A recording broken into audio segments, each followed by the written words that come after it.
Assalamualaikum warahmatullahi wabarakatuh. Para sahabat sekalian, ada sebuah informasi yang sangat begitu penting. Boleh ini kita sebarkan kemana-mana, para sahabat kaum muslimin, bahwa ada penelitian di masyarakat kita, banyak orang yang terjangkit penyakit nomofobia. Apa itu penyakit nomofobia? Di mana seorang cenderung hidupnya tidak nyaman kecuali harus pegang gadget. Artinya orang ini secara berlebihan menggunakan gadget. Nah, ini sangat berbahaya. Apa? Karena orang ini cenderung hidupnya kurang produktif, cenderung hubungan sosial di alam nyata seperti dengan keluarga, dengan tetangga, dengan sahabat berkurang. Nah, yang padahal untuk mengobati hal seperti ini sebetulnya gampang-gampang banget. Pertama, bangunlah mindset.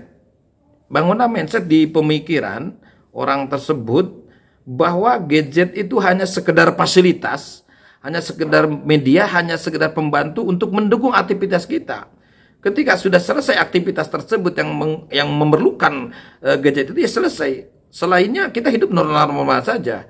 Kita melakukan bisnis yang bisa selain pakai gadget, ya lakukan saja secara normal. Kita melakukan aktivitas sosialisasi dengan keluarga, dengan tetangga, dengan sahabat, ya lakukan secara normal-normal saja, secara offline, bukan secara gadget diandalkan 100%. Nah, selanjutnya, apalagi untuk menanggulangi dan mengobati penyakit seperti ini, yaitu adalah lebih sering-sering ditambah durasi kedekatan kepada Allah Subhanahu wa Ta'ala, terutama melalui ibadah wajib dan ibadah sunnah. Kenapa? Karena biasanya jika seseorang lebih dekat terhadap Allah, maka Allah akan beri ketenangan batinnya, sehingga ketenangan yang didapat bukan dari gadget, tapi melalui ibadah-ibadah tersebut.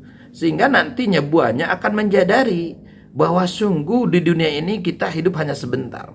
Ya, yang sebentar ini harus benar dimanfaatkan oleh berbagai macam produktivitas amal soleh.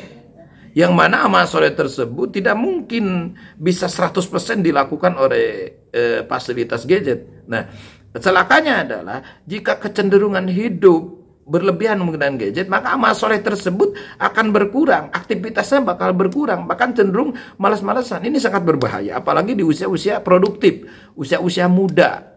Nah, nantinya dikhawatirkan ketika sudah mempunyai beban kewajiban rumah tangga, punya anak, punya istri, ternyata amal solehnya berkurang, sehingga akan menjadikan sebab segala keruwetan dalam hidup ini akan hinggap terhadap orang seperti ini.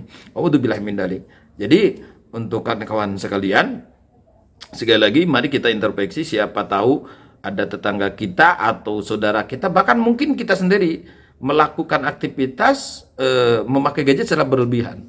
Bahkan saya cenderung prihatin jika ada seseorang bertamu gitu. Kenapa ketika ada tamu gadget tidak lepas? Padahal itu secara etika justru sangat buruk lah. Kalau kita ada tamu, ya gadget simpan saja.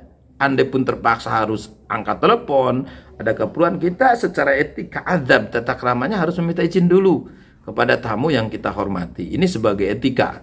Apalagi kalau seorang yang sedang berlaku bisnis, sedang berjualan, tidak tepat selayaknya orang yang berjualan, contohnya aktivitas dengan klien, aktivitas dengan customer, ternyata kita berhadap-hadapan sadohir sambil kita pegang gadget, sehingga customer kita atau mungkin saudara kita atau mungkin teman kita yang sedang interaksi kita abaikan karena kita tergoda dengan aktivitas yang memakai gadget itu, seperti order medali, main game dengan berlebihan dan lain-lain. Itulah informasi ini, mudah-mudahan bermanfaat sehingga kita bisa memanfaatkan media ini, memanfaatkan gadget ini secara porsi dengan pas, tidak berlebihan. Karena sungguh banyak aktivitas kita yang memerlukan hubungan secara nyata, ima dengan keluarga, dengan tetangga, dengan para sahabat. Banyak lagi amal soleh yang harus kita lakukan sebelum kita meninggalkan alam dunia ini. Karena sungguh dunia ini sangat sementara, sangat sementara. Kehidupan nyata kita adalah di akhirat. Mari kita lebih sering, lebih banyak untuk menumpuk amal soleh, sehingga insya Allah kita akan nanti pulang ke akhirat dalam kondisi banyak menuai daripada amal soleh yang kita lakukan kita sedang di alam dunia. Terima kasih. Wassalamualaikum warahmatullahi wabarakatuh.